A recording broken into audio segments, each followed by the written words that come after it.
Hi, and welcome to Elevate Each Other. We're a Colorado born podcast created to amplify the voices that often go unheard. Hosted by myself, Freddie Martinez, I'm a small town native turned community advocate. This show isn't about fame or flash, it's about connection, it's about heart, and it's about you. And today I have Noah Parmelee from Alltech Systems. Noah, thank you very much for coming in Happy to be here, Freddie. and spending a little time with us. Absolutely. This is pretty exciting stuff because we're going to talk some technology, we're going to talk some food, we're going to talk some cars. I mean, Great. there's a lot of good stuff that we're going to talk about, and everyone will get to know Noah. So, Noah, please tell me, Alltech Systems, what is it? So, Alltech Systems is a local managed IT provider. So, we love working with other businesses, usually about 5 to 10 employees or more, where we really get to elevate your company based off of its technology standpoint. I like that. It's in the yeah. name, right there. Been practicing it all week. All right, perfect. But yeah, we just love working with other companies to really hone in on their technology, whether that's basic tech support or outstanding issues. But where we really like to shine is in strategic changes in technology vision that really helps just drive everyone forward. So Okay, so it's a lot of technology. Now, you're obviously located in Pueblo, yes, and you're also from Pueblo. yeah, I understand. yeah. So tell me your experience growing up in Pueblo. Um, I have kind of a mixed upbringing of emotions when it comes to Pueblo. So from Pueblo may not be totally accurate. I was actually born in Arizona, but we moved here before I was even a teenager. I mean, as a kid, after my parents split up, and then moving out here to dusty Pueblo West versus the Mecca of Phoenix that had everything. Right. Was kind of a harsh change for a young boy. And so I had a lot of misguided disdain towards Pueblo. But it took growing up, I went to Pueblo West High School and just meeting so many of the people here and, gaining a brain that was older than 13 had a lot to do with totally changing my perspective on Pueblo to something that I truly love. Like, um, it has so much to offer in my mind, and it's overlooked. It's really slept on, and I kind of almost want to keep it that way. But at the same time, I know that it's just going to boom. It's going to explode, and I'm excited for the growth that comes because it's about time that it was recognized as the great city that it is and the potential it has to be. Right. And the community that exists here is unlike anywhere else I've ever lived.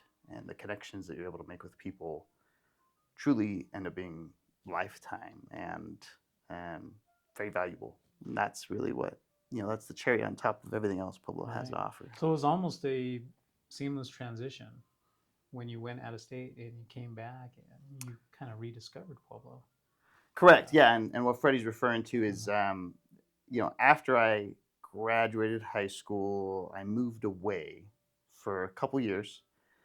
And I remember I just couldn't wait to get out of Pueblo. Like it was the call, I had to leave. I couldn't wait to just change who I am and never have to talk about from Pueblo again. Right. And I ended up in the northern part of the United States, and just over the next few years, just worked my way further south, back into Colorado, and I was like, "What is northern Colorado?" And then down into Colorado Springs, and then after we had kids, it was back to Pueblo, where we have a lot of family, and that really reignited my love for Pueblo and how great it is because I fought tooth and nail not to move back here. People have always told me Pueblo has a gravity to it, which is so true. And I'm glad it brought me back because I really do genuinely enjoy every aspect. And the more that I've been able to shift that perspective into loving Pueblo, the more there is to love about Pueblo. So, yeah, I'm really happy to be here, and it seemed like a great opportunity to start giving other businesses the opportunity to get some help with their IT and what I felt like was a gap that could be filled. So, Okay, and you have a extensive background in the IT world. Can you share some of that with us? Absolutely. It very first started when I was about 8 years old. I worked with my grandpa to build my first computer, and so that's like what ignited the initial fascination with technology in general. Was ripping apart an old computer, going Fry's Electronics, and piecing things together. Um, and then just with time, as I got more and more exposure to computers, I remember during the summers, my mom worked, and I would just sit in the control panel of Windows and look through the settings and mess around with them, which is super exciting for most people. Um, and that type of behavior just kept going more and more. And then in high school, we were given laptops. Mm-hmm. And one of the options was you could trade free labor for credits towards your graduation Okay. in the in the electronic repair department. And so that is where I got my first taste of like a structured IT approach. And honestly, I loved it. And around the same time, exiting high school, I started my first um, hustle, I'll call it. And that was changing iPhone screens for 60, $70 back when they would crack just by looking at them the wrong way. And so I'd drive around and meet the clients and had a little to-go kit packed away. And Okay. 45 minutes later, I was $60 richer. So, Did you say 45 minutes later? yeah, Okay. yeah, So that was per client or? yeah, about per Okay. client. And, it didn't take up a lot of my time in Yeah. general, but I enjoyed doing it. And that gave me a lot of the taste of the hardware skills, just diving into those things. And, Yeah. nowadays everything's more and more disposable and it's harder and harder to repair, but sometimes you still gotta crack open the case of something and Right. make it happen. So, but after that, I ended up doing a stint in sales, which helped me learn how to talk to people, which has been very valuable in the IT field. Yeah. And after a long journey in sales, I decided to pivot back in IT, which has really helped reignite the passion. And in a shorter, or I guess substantial amount of time, I was able to get lots of exposure to lots of different companies and how they operate their businesses, and specifically how the best companies leverage technology and the companies that are struggling are seeing their technology impede them. And so getting more and more of that exposure has really allowed me to just come up with more and more solutions and see more ways that we're able to help people, which is great. Like, I love watching people chase after their own dreams and fulfillment through operating a company, because we're all a little insane to some capacity. To some capacity, Right? And so I love to be able to help people in that regard. And by going out on my own and starting my own business, gave me that wide open field to get even more exposure to more businesses, and not only learn how I can better serve other businesses, but how we can operate our own businesses in the same vein as some of the greatest ones out there. So, Okay. Now I understand that I mean, you obviously operate in Pueblo. mm-hmm. You have a storefront Yep, or we're headquartered in a downtown Pueblo. okay, a lab per Yeah. se. So, or a guild. Can I say a guild? We have a couple labeled rooms in there as All the right. Forge, The Forge. I yeah, like and the it. Armory, All right. but it's an office Okay. downtown. Yeah, Very nice. And you also travel, correct? So absolutely. you're mobile. Yep. So Right. we've serviced companies all over the country, coast to coast, really, which has its own litany of complexities, but technology allows us to reach far and wide. And then we've even expanded our potential offerings into international territory, but that's still a work in progress. Okay. So no boundaries, basically. No.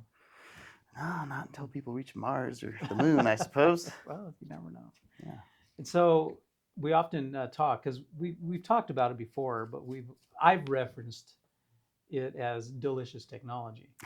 And the reason why I reference delicious technology because I understand you also like to cook on your spare time. I do. So I mean, you got to give me some ideas, some dinner ideas. Okay. What do you like to dabble in? Well, to put it plainly, food is more of my obsession. And so, almost an unhealthy obsession. Where IT and other delivering excellence capacities tend to be a passion. Yeah, when it comes to food, it is an obsessive delivery of art, right? Okay. And so it's not that I necessarily make amazing food. It's just that I put everything I've got into it, and it's never good enough. And a lot of similarities with running a business. But when it comes to food,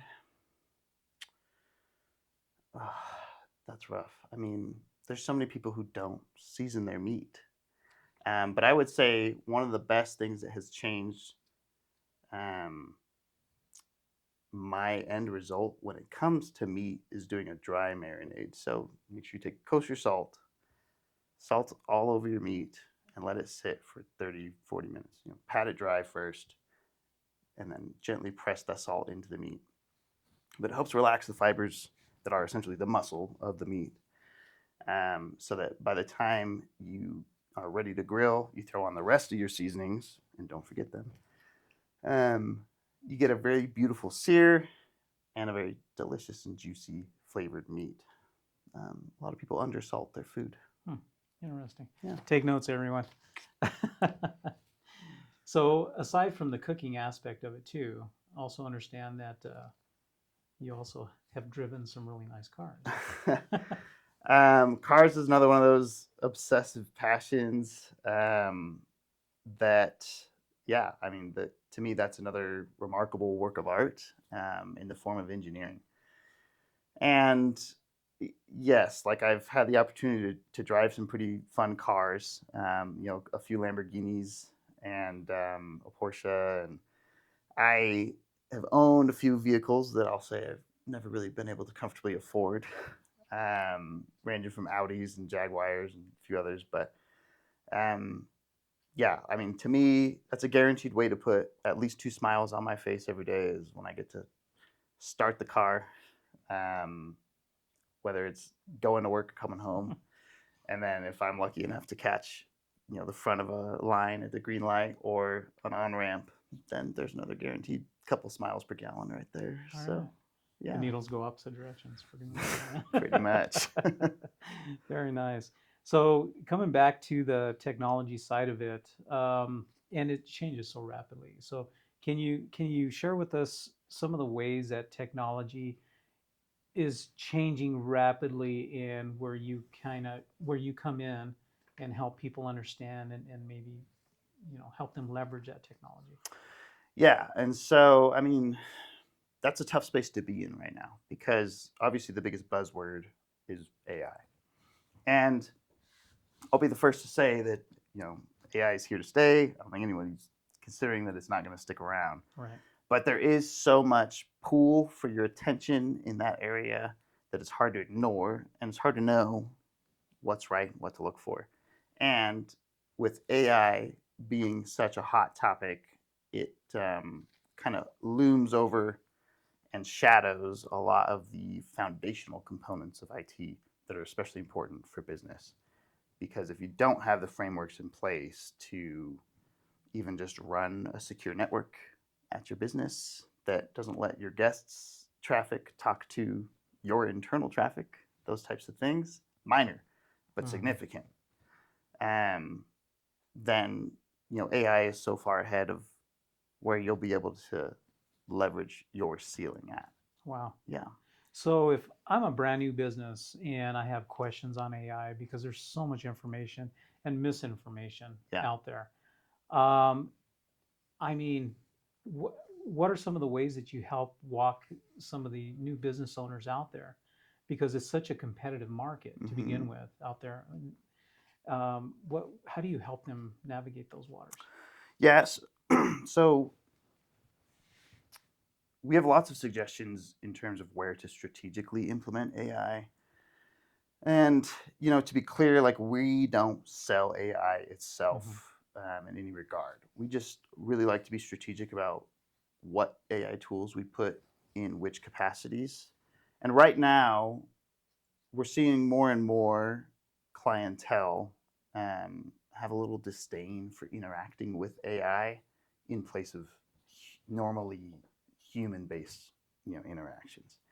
And so, like, that's kind of the top layer that we always try and suggest is keeping the human touch, and one of our company motto is technology for humans. So I'm very touched and adamant on this specific regard because AI is so wonderfully powerful. It saves hours and hours and hours of time, which equates to thousands, millions of dollars. And if you use it in the right locale within your organizations, it really does help you increase your overall revenue, shorten your bottom line, all of the things that are really important to operating a business, without alienating your clientele, because you're also trying to get all of your human interactions to be automated through AI. And I'm not saying that we won't reach a point where you won't be able to tell a difference or that people just simply won't care. I just know that right now, and for whatever morphing of time that looks like, there is kind of more of a delicate touch of where you deploy AI and how it might alienate your clientele. And so, in addition to that, from the more high level altitude, we also go into protecting your data, because anything you throw into AI is going somewhere. It's going somewhere. Right. And so we get to deploy tools for data loss prevention to make sure that we're kind of detecting when that's happening, or making sure that we're setting the ground rules of like, here's what you don't talk to AI about, and everything else is usually fair game. Those types of restrictions can really help, because again, if you're using your data to train these essentially publicly accessible AI agents, then that means your data is available somewhere within that AI's brain. And so whether that's talking about deploying a localized, like on-site AI versus just knowing what to and what not to talk about. Very interesting. So, and that's on the networking and, I guess virtual systems that you're able to offer businesses, but you also offer them hardware. 100%. correct? Yep. And so, at the foundation of anything, you have to have a network in place. And so we are network architects. We do full network builds for all business types, including hardware procurement, planning and architecting the network itself, installation, and long-term maintenance and partnerships with other companies for all their other IT needs. So again, that's the base level that every business needs in some capacity, is how am I going to take my computer and connect it to the internet and introduce complexities from there. But as we work our way up the layers, we like to have strategic and helpful solutions for every single one. Now, small business, because you did mention small business. What's the range that you can offer your services for? Well, we love small businesses because what we may call our whale, or our ideal client now, started off as a small business however many years prior, and they are the result of grinding and hard work and success, which we know a lot about. And so that being said, we love to offer services to small businesses, and we have special packages that, if you're a startup company, we have all these little groundwork packages in place to let's get you set up with a professional email instead of a free Gmail or Outlook one. Okay. And maybe we'll get you started on a basic website, or we'll get you at least set up to where you have a couple of these online tools that a lot of people overlook, that can really help you just save time and automate certain processes that may seem minor or not worth the time of day for a lot of providers, especially when it comes to these one-person shows. But my business started out of a garage. Everyone started somewhere, and so the reality is people have paid us a lot of money to undo so much of the work that they got by with, those first few years. And I get it. We are not perfect in any regard, and even our technology will still continue to evolve. But we get to come in and help a lot of these new businesses with the proper way to really just get your foot planted, and it makes it really easy to then start to bring in other external services like marketing or insurance or other security-based things, where it's easy to scale, because that is a choke point that a lot of businesses run into is that Mhm. their technology becomes their ceiling. And the moment that they want to hire someone or more Mhm. people or bring on more services, they're stuck with what they started out with. Right. So you're really building that foundation for future growth, 100%. which is, I mean, vital for any small business. Absolutely. And we're all about, Yeah. long-term vision. How can technology serve you? Right. And long-term vision, if you're 10 times larger than you are 5 years from now, what's that going to look like strategically? And, you know, business owners and operators of all sizes wear many, many, many hats. And we Absolutely. love to wear the IT hat for them because that's one of those things where, I'm not an accountant, so I'm not going to pretend to know everything there is about accounting or Right. anything under that umbrella. And so I look for like solid people that I can trust to do that for me. And we like to do the same thing with IT because we've seen lots of people get in trouble with wearing the IT hat a little too long, a little too precariously, and it comes back and bites them. And so if we can take the time and effort Mm-hmm. to do it right as we start, that doesn't mean it's a huge bill or a huge investment. It just means that taking the time and the understanding to know where to start and work your way out from there. Okay. So now, aside from helping those small businesses start with their technology and have the tools in place that you've helped them with to be able to grow in the future, you also have support that you offer them, correct? And I don't think we really touched too much on that on the support side of it once somebody comes over. So what does that look like?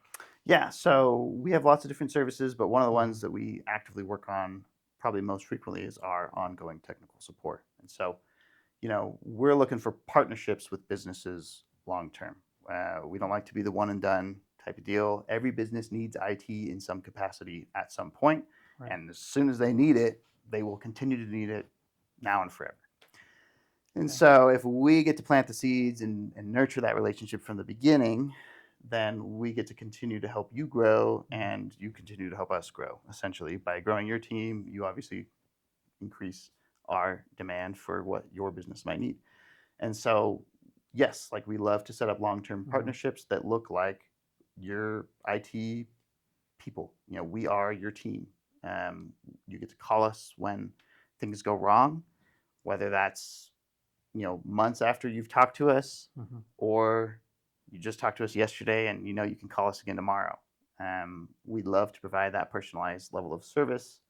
We like to know who you are, who we're talking to, what's been going on in your life. And anytime there's an IT problem, we don't want to be the dreaded phone call to Right. IT. We want to be the friendly coworker that lives in the virtual office next door. Right. So everyone, they will know your name. So one of the other things I wanted to ask you about were, can you share with us some of those industries or businesses that are very underserved right now on the technology side, where you can come in and help guide them out of the tangled Yes. mess that they are in? So, what are some of those industries? The one I think I'll highlight most right now would be anything in the healthcare industry, Okay. or specifically that relies on taking patient information or personal information. Okay. Um, those are notoriously businesses that are difficult and expensive to maintain and operate. Mm-hmm. And we do everything we can to just get by and get operational and get things moving. But it's also one of the most regulated industries to be in because the data is so valuable and so important. And more, we've been seeing the value of data go up. And that's Mm-hmm. not just for people that are doing legal, maybe nefarious, but legal things with our data. Okay. It also increases the value for people who are straight up doing illegal things with our data. And so, over the last 5 years, the healthcare industry has been the number one target of cyber attacks because they know that Mm-hmm. information is so valuable. Right. And if that's not enough, once you get breached, HIP comes along with their baseball bat to your kneecaps and says, Oh, well, man. here's the reason you were breached, and Mhm. here's all the fines that are going to be associated with this fallout. So you have multiple enemies on multiple fronts Mhm. that are trying to get you to deal with this fallout. And now we've seen a 600% increase over the last 2 years of class action lawsuits happening to these small medical facilities or small medical groups Mhm. during a breach. And these are the things that never hit the headlines. We Right. always read about the crazy cyber breaches that cost Right. hundreds of millions of dollars, but the reality is $300,000 would put a lot of businesses out. Right. And that's enough of a cybersecurity breach Mhm. or incident that those happen frequent enough that we're seeing them close all the time.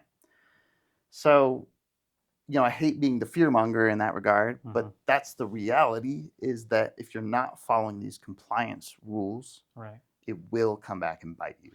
And to your point, there's so much information that medical offices have, whether, whatever the type of medical office it is. Um, so that makes them a prime target Mm-hmm. for a lot of cyber attacks. And this is something that obviously you deploy your team and you're able to put a plan together and, Mm-hmm. help them kind of navigate out of that and become compliant. 100%. And compliance is one of those things, like, Mhm. we all hate it.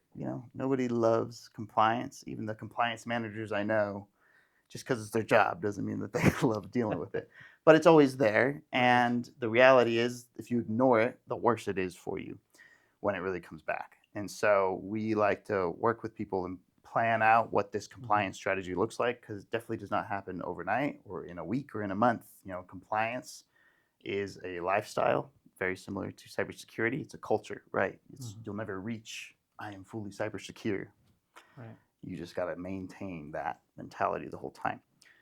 Same deal goes with compliance. And so when you link the two together and you use your technology to really help propel your compliance and set roadmaps and guidelines and behaviors and automations, then everybody wins and everybody stays safe. And at the same time, when we get to roll out our other services like ongoing support, especially in any sort of medical office, if you miss an appointment or you're delayed with an appointment with one of your patients because of a technological issue, that's money walking out the door in more than one form.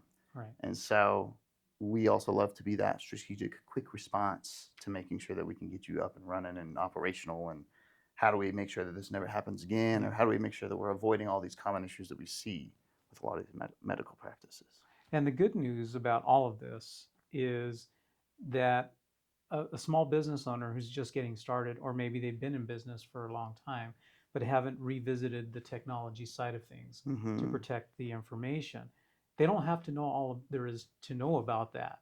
This is your expertise. It's a phone call, it's an email, it's getting a hold of you to start that process. Correct. So Yep. that's what can be easier. Not much. What can be easier? Now, I understand that you do also do things in the community, and you're very well seen out there. So, We try to be. Yeah. So a couple things that we've been able to engage in recently. We just did the Pueblo West trunk or treat. aha, We saw 1,600 people, okay. ran out of candy. Yeah, we were just there for emotional support. Um, but in addition to that, we have been working with PCC to build an internship program. So we've been able to have a couple interns process through our team, Okay. which I love, because the IT industry is very notoriously difficult to get into. If you don't have any experience, nobody wants to hire you. And obviously you can't get any experience without getting hired. Exactly. And they teach so much theory in school, but there's such a gap between what they teach and what's in use or how it's actually applied in Okay. the day to day. And so, yes, I've loved having the internship program to really kind of give people the opportunity to jump into the field and see what it's like, use our actual tools, whether that's physical or application based tools, and see kind of just the best way to make sure that we're operating ourselves safely, helping our clients stay safe. But at the same time, how are we using the best tools to be the most efficient for our team and our clients in delivering services all around? And what a great, program at PCC, Hmm. and that partnership. I mean, that's something that they need, obviously, to Hmm. help expose the people that are looking to get into that your field and get some of that hands-on training. So that's 100%. amazing. So, what are some of the other things that you do in the community? Besides that, I'm a member, or we are a member of. Besides that, we're a member of all of the chambers here locally, Okay. the Pueblo West, the Latino, and the Greater. And then we are engaged in a couple networking groups. And then one of the big things that we're excited for here for Hmm. 2026 is our free tech support for a day, Okay. where we get to invite everyone in the community to come hang out with us and bring their problematic issues that are technology related and see if we can help them for a day or so. No, it's gonna be a popular event. I hope so. Your phones are gonna ring off the hook. We have a setting for that. All right. So we'll be looking for an announcement for Yeah. that, and that's going to be amazing for the Pueblo community. Some of those folks that are on the fence. Maybe I should call. Maybe I shouldn't. I don't Yeah. know. What do I do? And Right. they can Well, reach out and to you. we Hmm. notoriously service primarily the company based clientele. We haven't quite dipped into the residential side of services, so being able to just give that opportunity to people that normally we wouldn't be able to help, Hmm. like it's a great level of exposure for us, and also I just like to be able to help who we can. Yep, helping. It's what it's all about. Yeah. Absolutely. Now, are there any other businesses that you'd like to partner up with uh, out there in the community? Absolutely. And, again, at its foundation, every company is going to need IT in some capacity. And we truly hope that we can help almost every style of company. But right now, who we've been able to help the most would be construction companies, and service based companies. Okay. And with construction companies, there's lots and lots of general contractors or up the contracting chain. More and more Hmm. people are requiring cybersecurity requirements, cybersecurity safety requirements to making sure that their data or their customers who they're building for, that they're using you to help with, Right. are staying protected. And gone are the days of being able to hate computers because you work in construction. It's now the core foundation of your business and Right. how you deliver your operations, and you have to do it securely. There's a lot of money moving around in construction, so we want to make sure that Right. we can protect that. And then, of course, as a service based company ourselves, we love helping other service based companies deliver the best that they can for their clientele, whether they deliver residential or commercial services. We have lots of cool ideas and ways we've been able Mhm. to help other companies, making sure that their office team is able to stay connected with their service techs, and Okay. that everything is in line, moving Very nice. smoothly. So that is a lot of information It is. on the technology side, but there's so much that you can do with it. And being based here, like you said, you can repel borders basically and help anyone anywhere. Hmm. So that's always good to hear. Is there anything else that you like to share with everyone out there as far as the business goes, and maybe what's in future for Alltech Systems? Sure. Yeah, I mean, we have visions of rapid growth. That's what we're always shooting for. And I am excited to be able to continue to serve not only the Pueblo community, but Hmm. truly anyone that needs technology anywhere in the country. We're pretty accessible for. I also want to share that we get our business insurance through Freddie Martinez Agency Hey. right here in Pueblo, the best of the best.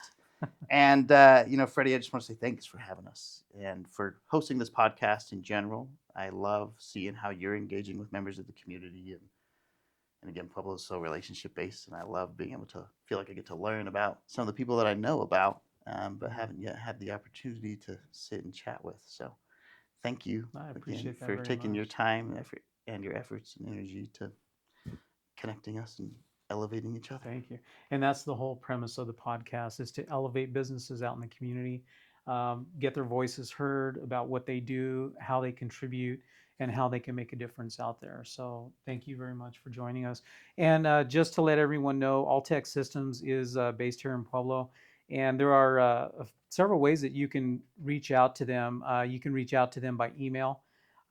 There can't be a simpler email. info@all-tech, T-E-C-H. You can also reach them by phone at 719-283-3210, as well as look for them online at www.all.tech. Noah, I just want to thank you very much for coming in. Really appreciate you. Thanks for And I just lastly want to mention the sponsor of Martinez Agency Insurance for all your insurance needs, home, auto, life, and business. And can't go without mentioning the Jedi Master, Anthony Burciaga of Everyday People Digital, for all your digital needs. So thank you very much for joining us. And until next time, we're here to elevate each other. Thank you.